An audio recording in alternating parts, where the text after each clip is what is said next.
Olá a todos, eu sou a professora Laura Miranda, sou professora de Educação Física, aluna do curso de especialização em Educação Especial na perspectiva da Educação Inclusiva da Unesp e eu estou aqui para apresentar um trabalho referente ao módulo 4 desse curso.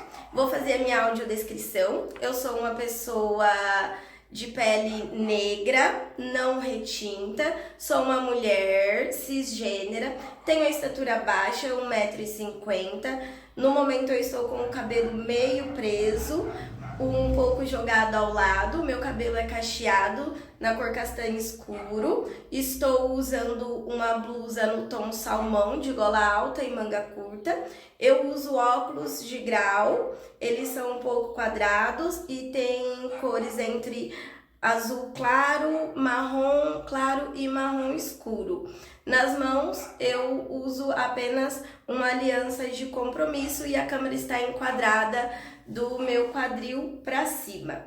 O meu sinal em libras é a letra L, fazendo movimentos ondulares do alto da cabeça até abaixo dos ombros, referente ao meu cabelo, tá bom? Bom, agora eu vou apresentar para vocês qual é a temática da minha proposta de recurso educacional e vou desenrolar essa temática na apresentação de alguns conteúdos que foram estudados ao longo do curso, né, pelos alunos. Bom, eu escolhi fazer um vídeo tratando um pouco de algumas conceituações e alguns caminhos que são possíveis para nós professores conseguirmos efetivar de fato a educação inclusiva na nossa sala de aula. Esses caminhos e essas estratégias que eu vou vir apresentar para vocês, elas foram estudadas no meu trabalho de dissertação de mestrado, que foi específico para a área da educação física, mas ela é conveniente a todos os professores de qualquer área e benéfica a todos os alunos, não pensando somente naqueles que possuem algum tipo de deficiência ou dificuldade de aprendizagem ou transtorno, mas de todas as crianças, de todos os educandos que estão na nossa sala de aula. Primeiro, então, eu gostaria de apresentar dois conceitos de suma importância para nós, professores, para que a gente consiga, de fato, tratar e discutir a educação inclusiva, que é o próprio conceito de educação inclusiva, mas também um conceito que é paralelo a ele, que é o conceito de educação especial. Quando eu falo de educação inclusiva, eu não estou falando de uma abordagem somente, eu estou falando de uma perspectiva. E de acordo com uma autora bastante conhecida na área, que é a Montohan, a educação inclusiva, ela se trata da estruturação do sistema educacional em prol da pessoa, ou da criança, ou do educando com deficiência. Se trata de uma perspectiva onde eu não posso deixar de maneira nenhuma ninguém para trás, ninguém para as margens desse sistema. Então, todos estão inseridos e o sistema é estruturado a partir das necessidades e características da criança com deficiência. Ou seja, não tenho a adequação dessa criança, mas o sistema se adequa à necessidade de todos, de forma a atendê-los com equidade, sem deixar ninguém para trás. Então, é uma perspectiva. E essa perspectiva inclusiva não é restrita apenas à criança ou educando com deficiência ou com transtorno. São a todos. Então, quando eu falo de perspectiva inclusiva, eu estou falando também de crianças indígenas, de crianças pretas, de crianças com deficiências, com transtorno, com dificuldade de aprendizagem, com dificuldades ou situação de vulnerabilidade social, enfim, de todos que precisam que o sistema os atenda de uma forma diferenciada, individualizada, respeitando aí as suas características. Paralelo a isso, e aí voltando, fazendo um recorte para a educação inclusiva destinada às crianças com deficiências e transtornos, eu tenho a educação especial. A educação especial, ela é uma abordagem que se encontra dentro da educação inclusiva e que é extremamente fundamental. Ela é a base também estruturante da educação física, da educação inclusiva, mas que ela vai trabalhar paralelamente. Então, dentro da abordagem da educação inclusiva, eu tenho também a educação especial, que vai atender prioritariamente aqueles alunos que são foco e que têm, de fato, alguma dificuldade e que precisam de um suporte maior para serem inseridos, incluídos, na verdade, desculpa, dentro da educação inclusiva e que esse suporte seja fornecido a eles. Então, eu tenho a perspectiva da educação inclusiva, que é uma perspectiva educacional de reestruturação do sistema, e dentro dela eu tenho a educação especial, que ela é voltada para as crianças que necessitam de um suporte maior, né, para acompanharem aí e para se desenvolverem dentro do processo de ensino e aprendizagem. Então, estes dois conceitos são muito importantes de serem compreendidos. E aí, dentro desses dois conceitos, a gente começa a caminhar pelo viés pedagógico e entender como nós, professores, podemos, de fato, praticar, executar de forma efetiva a incluir essas crianças nas nossas aulas. E para isso são estudadas e foram apresentadas ao longo do curso diversas maneiras, diversas abordagens e estratégias. Uma delas foi o DUA, que é o Desenho Universal para a Aprendizagem. O Desenho Universal para a Aprendizagem, o DUA, ela é uma abordagem que visa flexibilizar o planejamento e a estruturação do processo de ensino realizado pelo professor a fim de superar as barreiras que impedem a efetivação da educação inclusiva. Então, o DUA, ele tem 3 princípios básicos, né? O primeiro são os múltiplos meios de apresentação. Esses múltiplos meios de apresentação, eles fazem referência à forma como nós apresentamos o conteúdo para os educandos, né? Muitas vezes as barreiras que surgem, né, para efetivar a inclusão, elas nascem a partir da forma como nós, professores, planejamos e apresentamos estes conteúdos aos educandos.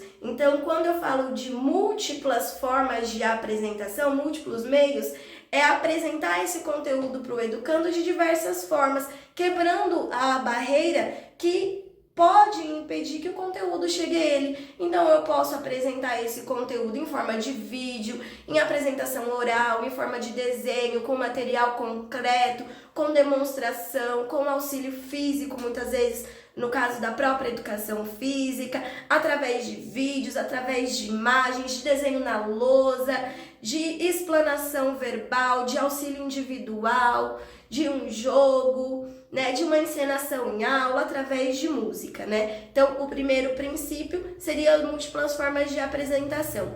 O segundo princípio, ele diz respeito às múltiplas formas de expressão desse conhecimento. Então, o que é? É como o aluno, o educando, vai me apresentar aquilo que ele absorveu, que também faz parte do planejamento do professor. Então, a gente pode ver já nesses dois primeiros princípios que a perspectiva inclusiva, ela começa a partir do planejamento do professor, como ele vai executar esse planejamento em sala e idealizar essa devolutiva da criança. Então, primeiro eu tenho que ter várias formas de apresentar para conseguir atingir a todos os meus educandos, que podem compreender os conteúdos de diferentes maneiras. E a segunda forma é como eu enquanto docente, vou avaliar, ou vou perceber, ou eu vou me conectar com o educando, a fim de que ele me dê uma devolutiva daquilo que ele aprendeu ou não. Então, seriam, por exemplo, as avaliações. Como eu posso avaliar? Como aquele educando vai me mostrar aquilo que ele aprendeu? Então, é numa roda de conversa dirigida?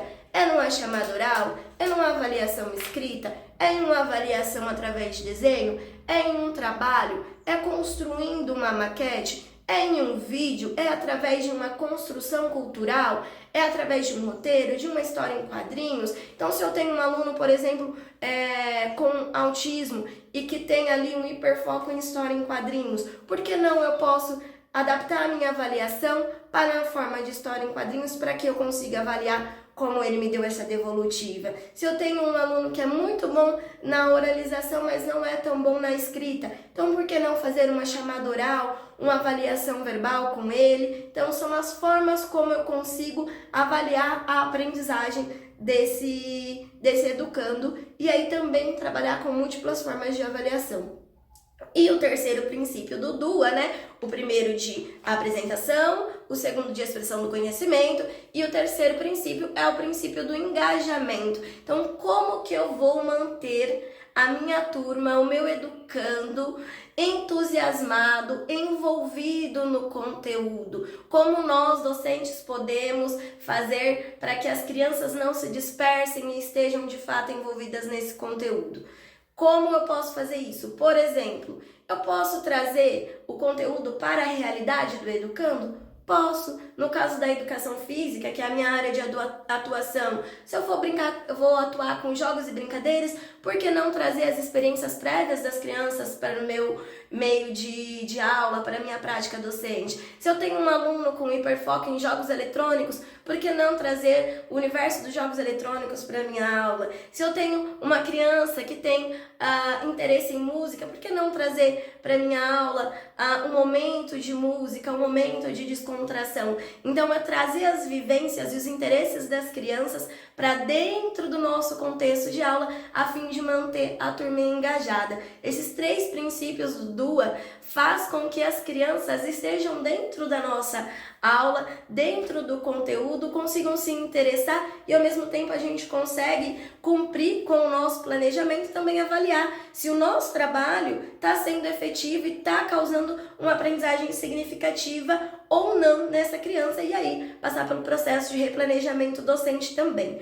Então, a partir do DUA, que visa como princípio, como base, superar as possíveis barreiras que impedem a inclusão, e aí ele vai trazer três princípios bases, a gente também pode partir para uma outra questão que também se trata da educação inclusiva e que é muito discutida entre autores como Sasaki, Montohan, né, e entre outros autores, Alves, Duarte, que eles se dedicam a estudar especificamente quais são as barreiras que de fato são reconhecidas através de estudos e da fala dos professores que dificultam a inclusão da criança nas aulas, seja de arte, de educação física, do pedagogo ou de qualquer outro especialista. Então, quais são essas barreiras?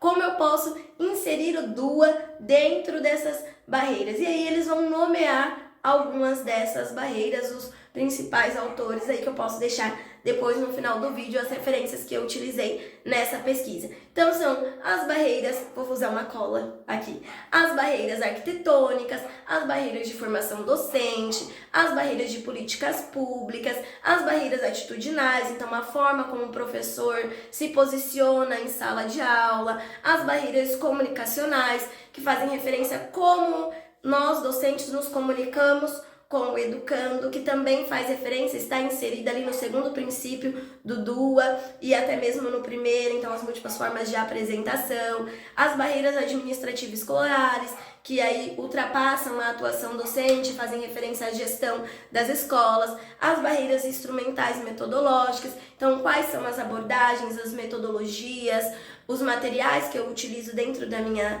aula para que eu consiga incluir de fato esse aluno, para que eu consiga construir uma aprendizagem significativa.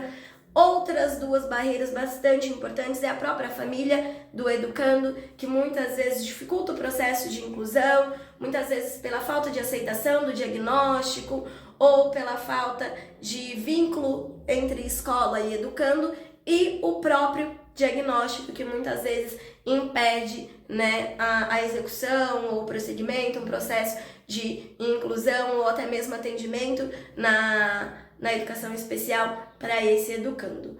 E aí, Laura, eu tenho todas essas barreiras, como eu posso superá-las? Então eu vou dar alguns exemplos de como nós, educadores, podemos superar essas barreiras e vou sintetizá-las, né, agrupá-las em alguns grupos. Então, os primeiros grupos são arquitetônicas e as políticas públicas. As barreiras arquitetônicas e as políticas públicas, a gente pode colocar em um grupo só, porque elas não dizem respeito propriamente à ação e efetivação do planejamento do professor. Por quê? A barreira arquitetônica, ela vai dizer respeito a como é a infraestrutura da escola, e isso ultrapassa o fazer docente. E as políticas públicas vão se tratar das legislações, das ações legais, das inserções de programas de atendimento, contratação de professores auxiliares, a inserção de mais professores voltados para a educação especial, ao atendimento no contraturno, porque legalmente a educação especial, esses atendimentos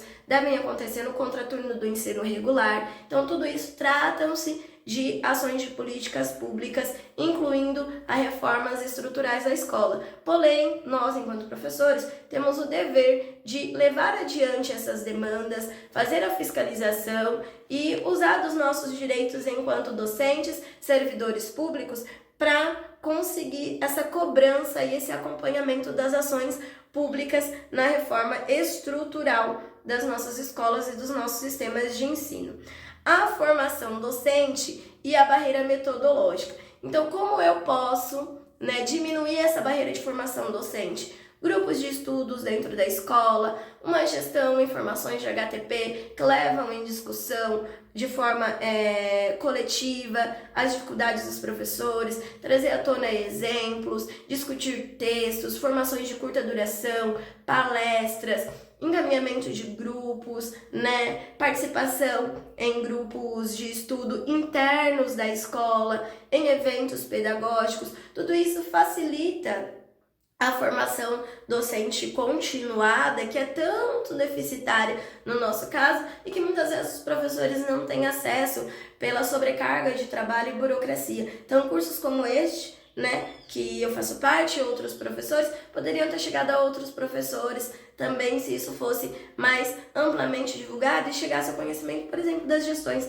escolares e essa formação continuada coletiva dentro mesmo do horário de trabalho. As questões administrativas escolares e instrumentais. Então, como a gestão pode fazer para facilitar ou permitir que a educação inclusiva faça parte de fato da realidade da escola. Então, a estruturação de um PPP, o projeto político-pedagógico, baseado na perspectiva da educação inclusiva, regulamentado nesse documento, a escutativa entre os professores, a participação dos professores na construção desse documento, que é de suma importância e é a referência do funcionamento de cada escola. Então, é fundamental que cada escola tenha no seu PPP a perspectiva inclusiva, devidamente regulamentada e explícita, e que isso seja explicitado para os professores, que seja exposto,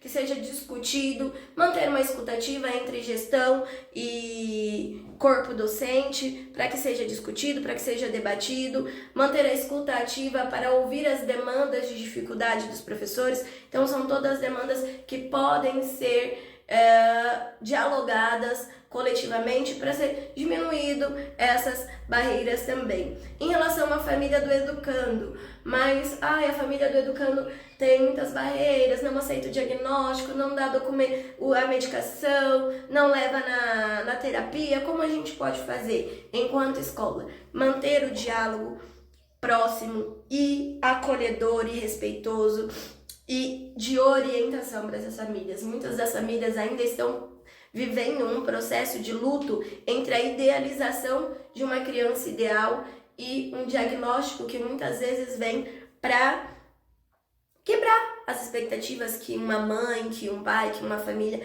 criou sobre aquela criança. Então, essa família também precisa de acolhimento, precisa ser ouvida, precisa ser acolhida e respeitada nas suas dificuldades e sentir que a escola está ali para apoiá-la e para potencializar o desenvolvimento da sua criança. E não somente para julgar ou denominar que a criança a partir de hoje não é mais uma criança. Não é mais o João, a Maria, o Mateus, o Diego, o Miguel. Não, é um autista, é uma criança com deficiência física, com deficiência auditiva, com transtorno, com TDAH. Não. A identidade da família e da criança vem antes do diagnóstico. Mas o diagnóstico, ele também é fundamental para que a gente consiga potencializar, instruir e abrir caminhos de desenvolvimento e aprendizagem para essa criança. E, por último, as dimensões atitudinais e comunicacionais que estão diretamente relacionadas a nós docentes. Como nós podemos superar algumas barreiras que dizem respeito ao nosso posicionamento como docentes diante de uma realidade onde eu tenho inúmeras crianças com dificuldades de aprendizagem e deficiência em sala de aula. Então, utilizar, como eu disse no Duas, diferentes meios para apresentação de conteúdo, perguntar constantemente para a criança se ela aprendeu, se ela tem alguma dúvida, ou como ela gostaria de ser auxiliada, como ela gostaria que o material dela fosse colocado para ela, como é a vida dela na escola, se ela tem alguma dificuldade a mais, como ela acha mais fácil de aprender, se ela tem alguma necessidade, se ela precisa sair da sala de aula, quais são os gatilhos dessa criança, os gatilhos negativos e positivos. Então, nós, enquanto docentes, conhecermos de fato as nossas crianças para além ali de um registro de aluno ou de um número de chamada, mas conhecer a identidade, a personalidade, o perfil dessa criança, realizar a mesma atividade em diversas aulas para de fato concretizar esse aprendizado, perguntar novamente, refazer a explicação de diferentes maneiras, fornecer diversos meios de avaliação, então desenho, comunicação oral, vídeo, construção cultural, trabalhos, leitura, jogos, interações coletivas, enfim, vários mecanismos para crianças com TEA ou até mesmo para crianças que têm dificuldade de regulação, oferecer uma rotina de aula fixa, antecipada, permitir que as crianças explorem o ambiente de aula, conheçam, mapeiem os instrumentos, os materiais que serão utilizados, conversar com essa criança antes, orientar a turma como um todo, porque a perspectiva inclusiva não se trata somente da atuação do docente ou dos educadores de aula. Então a perspectiva inclusiva, ela se trata de toda a comunidade escolar, de fato, agir de forma inclusiva com todos. Então orientar as crianças, os funcionários, a merendeira, a gestão, a direção, comunicar, saber todos agirem de uma mesma forma.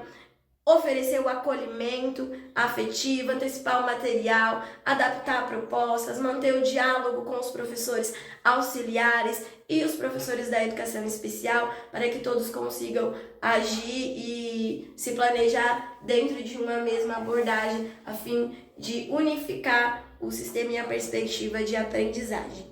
Bom, esse foi o último item, só lembrando que as itens que eu falei neste trabalho, todos foram estudados durante o curso, então, retomando brevemente, a minha ideia aqui foi apresentar algumas nuances e alguns exemplos de como nós, professores, podemos auxiliar nesse processo inclusivo e agir e mostrar caminhos para a superação de algumas barreiras. Lembrando que a perspectiva inclusiva é para todos e ela é uma perspectiva, ela não é somente um planejamento de aula, é a forma como nós nos posicionamos diante da presença de crianças com algum tipo de necessidade educacional específica dentro da nossa sala de aula. E ela se trata de não deixar ninguém para trás. E não é a criança que tem que se estruturar para se adequar ao sistema. É o sistema que precisa se adequar às necessidades de todos.